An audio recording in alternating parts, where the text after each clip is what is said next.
Assalamualaikum warahmatullahi wabarakatuh. Alhamdulillahirabbil alamin.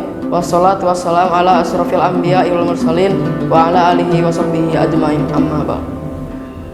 Saudara muslim yang dirahmati oleh Allah Subhanahu wa taala, mari kita panjatkan puja dan puji syukur kepada Allah Subhanahu wa taala atas karunia dan nikmatnya sehingga kita bisa menikmati bulan suci Ramadan di tahun ini kembali.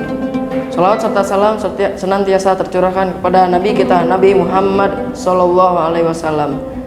Semoga tercurahkan selalu kepada keluarganya, sahabatnya, dan juga kepada kita umatnya. Semoga kita semua mendapatkan syafaatnya di yaumil akhir nanti. Amin.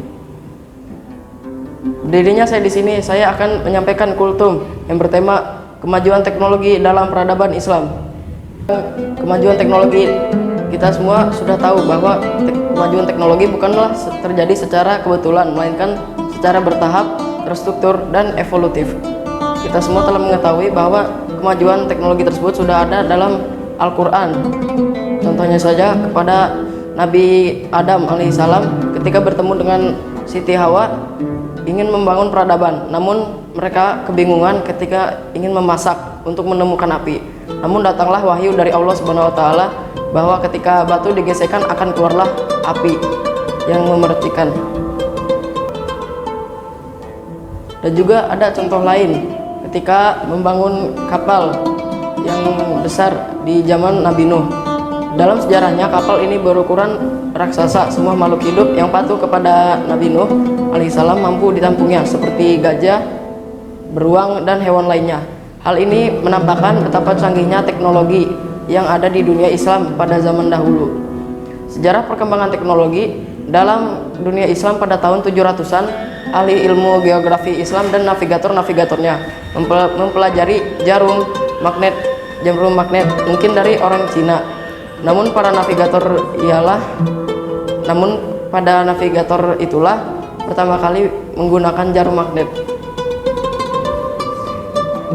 Sejarah perkembangan teknologi dalam dunia Islam pada tahun 700-an, ahli ilmu geografi Islam dan navigator-navigatornya mempelajari jarum magnet mungkin dari orang Cina. Namun para navigator itulah yang pertama kali menggunakan jarum magnet dan menerapkannya di dalam pelayaran. Mereka menemukan kompas dan menguasai penggunaannya di dalam pelayaran menuju ke barat. Navigator-navigator Eropa bergantung pada juru-juru mudi Muslim dan peralatannya ketika menjelajahi wilayah-wilayah yang tak dikenal. Gustav Le Bon mengakui bahwa jarum magnet dan kompas betul-betul ditemukan oleh Muslim dan orang Cina hanya berperan kecil. Kemudian sekitar tahun 990 Masehi, Ibnu Firnas, seorang ilmuwan dari Andalusia, Spanyol, memimpikan bagaimana agar suatu saat nanti manusia bisa terbang bebas di angkasa seperti burung. Dia terinspirasi dari kejadian Isra Mi'raj Nabi Muhammad SAW.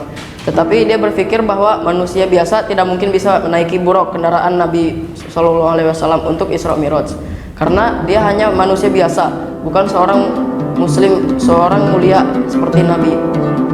Kemudian Ibnu Firnas atau biasa dikenal Armen Firman mulai melakukan penelitian terhadap gerak aerodinamika kepada hewan, contohnya burung dan kelelawar. Sampai pada suatu saat dia menciptakan alat terbang seperti sayap kelelawar.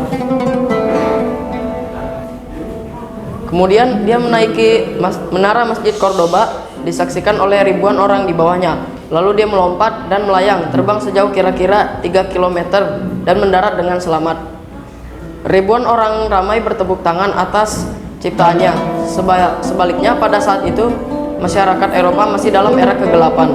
Alat terbang Ibnu Firnas inilah yang menginspirasi Wright bersaudara menciptakan pesawat terbang pada awal abad ke-19.